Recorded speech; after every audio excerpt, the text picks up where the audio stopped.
Hey everybody, hope you're doing well. Happy Thursday, it's Tracey TV.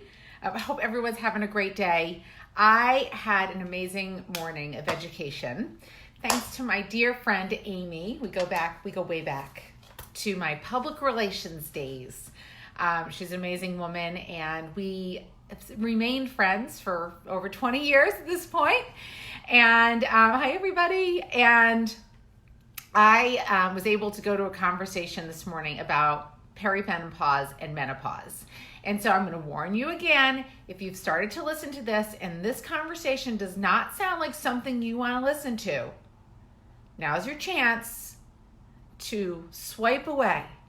Because I will tell you, so whoever's here is going to get the truth from me. So here's the truth. I have been dealing with perimenopause for a little over about a year and a half, maybe 2 years now. And anyone who's close friends with me knows this because I have not suffered in silence at all during this. But I have suffered, and I feel like I've suffered a little bit more than I probably need to because I've been adamant that I am going to make it through the perimenopause and get to the other side, and I'm not going to need to take anything, and I'm going to meditate a lot. I'm going to, eat really well.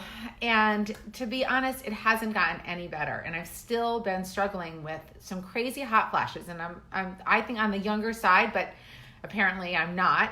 And it's really messing with my sleep. And as a result, it really does cause like fogginess and all this other stuff because when your sleep is messed up, everything's kind of messed up. So I learned a couple of things and it really changed my perspective, and I wanted to share them with you, and then I wanted to offer you a couple of things.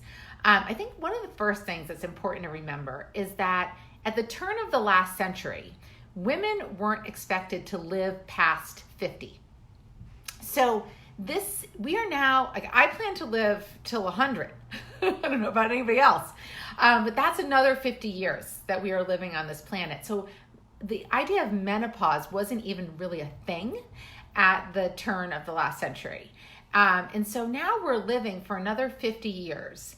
And even the term menopause wasn't an official term for anything until 1996. Like, this is all really new stuff, and still so many people aren't talking about it. And so I think this is where I'm going to get real. So many of the things that we deal with when it comes to perimenopause and menopause are, number one is the hot flashes, which people know. The second is vaginal dryness. So I'm going to use the word vagina probably a couple of times.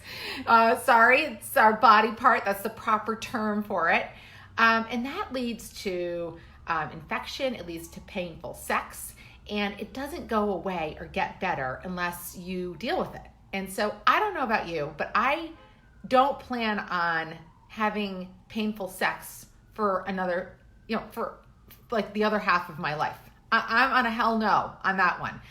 So my eyes opened up, and I don't think any of us should feel that way or feel uncomfortable when we don't need to. That is not how we're supposed to live our time on this earth, is uncomfortable, irritable. Other side effects of perimenopause and menopause are brain fog, achiness, anxiety, lowered sex drive, bladder problems, and I said anxiety and irritability. I mean, all of that stuff. No, I don't think any of us deserve to live like that. And so what I realized is back several years ago, there was a women's health initiative that came out, and I may get some people who really strongly disagree with me. We can agree to disagree. I'm telling you that I'm just going to get more educated on this stuff, and I want you to as well. A lot of the information that came out about the potential side effects of estrogen they're confusing. They clumped a lot of things together, and it's not all estrogen and progesterone are the same. And there's a lot of options out there that I think we should be looking at and considering if you are someone that is uncomfortable. There's a lot of things that I think can be done that you should look at and consider. And so I was really, my eyes were really opened, and there was some amazing people. This woman, Sharon Weir, was one of my favorites. She's got a Facebook group called the Menopause Chicks. And then there's another website called Find Your Cool, Find Your You Are Cool. And I have all of these resources for you. So I swiped a bunch of the resources that they gave me.